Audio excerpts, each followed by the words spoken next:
Hello and welcome back to the couch. We saved you a seat. My name is Luke, and today we're checking out the second episode of season 3 of Reacher called Truckin.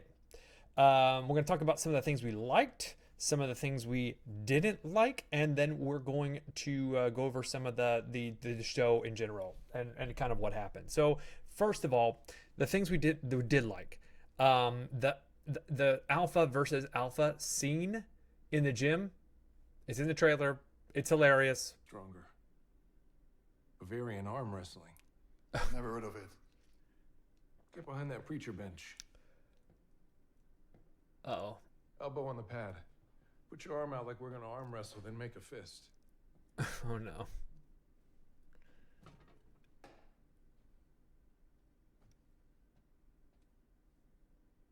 I'm gonna grab your fist and try to pull it down to the pad while you try to stop me. Just your strength against mine. Easy. Here it comes. 3, 2. Here it comes. Weaker than I thought.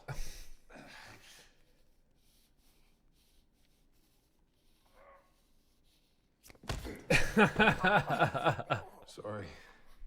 Hand slipped. We love that kind of stuff. It's goofy. I've got brothers. It's dude stuff. It's super dude stuff. I love it. I think it's hilarious. And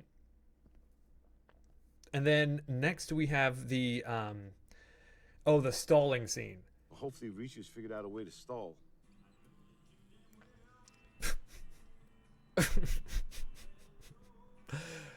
Look at him. He's so funny. He's just waiting for that door to open behind him. Isn't he? Clark. Of course, Clark works there. The fuck you doing, man? Just getting a coffee. Coffee. That's pretty You funny. just made me stop because you said you had to piss like a racehorse, and now you're just getting a large coffee?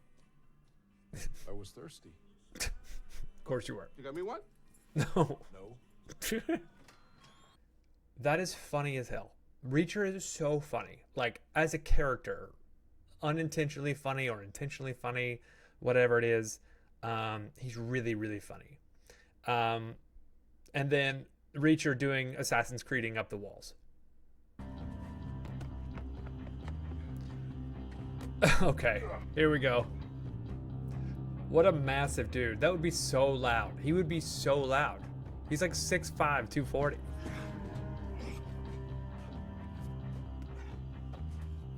Okay, yeah, those gutters are not going to keep his body weight. Unless they're made of like titanium. Of course, that would be so loud. They would definitely wake up.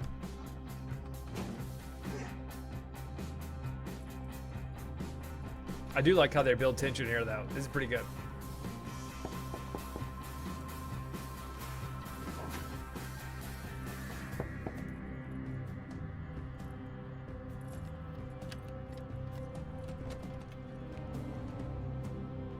Oh, he didn't make it. Wonder what's gonna happen.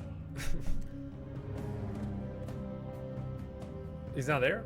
Did he like get on the other roof or something? Can't believe he did that. That's hilarious. Awesome.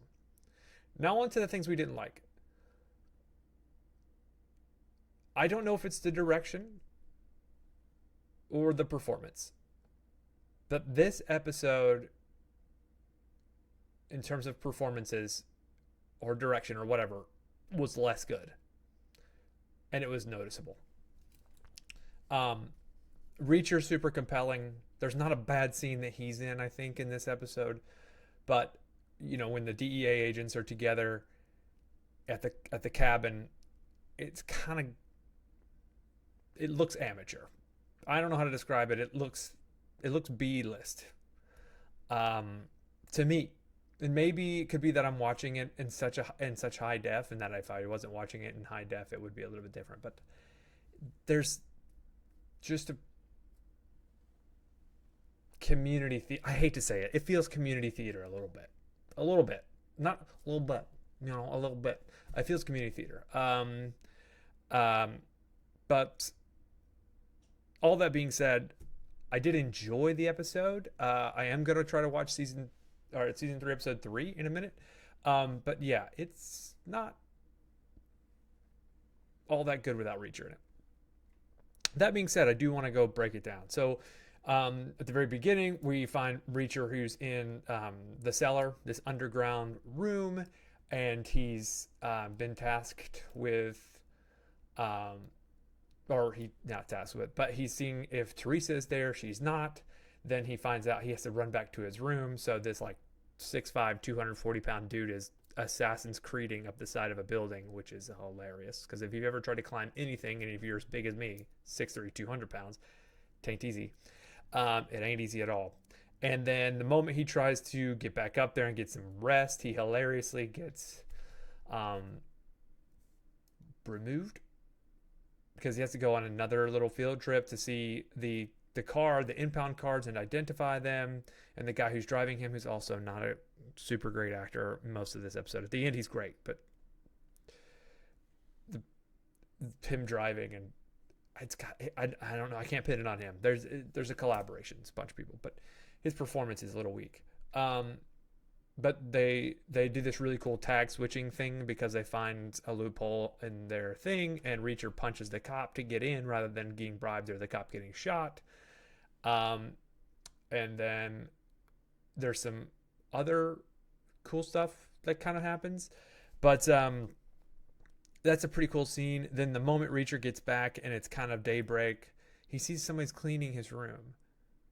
Who's going to clean a bedroom at 5 in the morning, 4 in the morning, 6 in the morning when there's daybreak, the golden hour? Come on. That's so super suspicious. And he even calls it out. But I also think that maybe the cleaning woman is maybe Teresa. Maybe that's Teresa. And the person that was underneath the floorboards was maybe their mom, her mom, his mom, the kid's mom. Maybe. We'll see. I know that we're trying to subvert things, and it could just be straightforward. It could just be as straightforward as it could be. But yeah, this episode felt a little bit like filler. I mean, you learn a few things moving forward. You learn that Beck loves his son, that they send Reacher on like a mission to take a truck that's more or less unmarked with a bunch of rugs from one place to another, and it's a loyalty test, and they all know it. So they hatch a scheme, the good guys do, where they open the back, they check the trucks for rugs and drugs and bodies. Nothing's in there but rugs. He gets it there. They complained at him. He leaves. And he comes back to the warehouse with the truck, and he goes inside, and the little dude who wasn't the greatest performer in the world, who went to the impound lot with him earlier, is sitting there, and he's kind of picking Reacher apart, like, well, there's this, and then there's this, and then there's this. And he's picking up some of the coincidences. And Reacher at this point, he's been up for probably 36, 40 hours, give or take. And Reacher is in a pinch because Duke's waiting on him, who's the head of security for Beck. And Reacher just ends that man's whole career in one move, which is awesome. Sort of. It seems kind of abrupt. It doesn't seem very thoughtful, which, in retrospect, Reacher is the most thoughtful character in the show. Like, that's the intention. And he did it, and it's like, oh, you just unalived that guy. They're going to for sure know it's you. Well, he's in some skeezy stuff, so he could maybe play it off to, yeah, he's in some skeezy stuff. He told me on the car ride to this or that. But I don't know. We'll see. I mean, I'm going to throw the second episode on here in a minute, and we'll see kind of what happens in episode 2. But yeah, finding out that Beck isn't the one pulling the strings this early is interesting. Finding out that he actually loves his son, super interesting. I had a feeling that Duke was an in earnest person. He might not be, but we'll see. I kind of like Duke. But yeah, it was okay. The acting almost made me turn it off. I'm not going to lie. The acting was kind of bad. But yeah, pretty good episode. Pretty good episode. Gonna keep watching. Gonna keep doing reviews. But yeah, if you like this review, please feel free to like, subscribe, and share.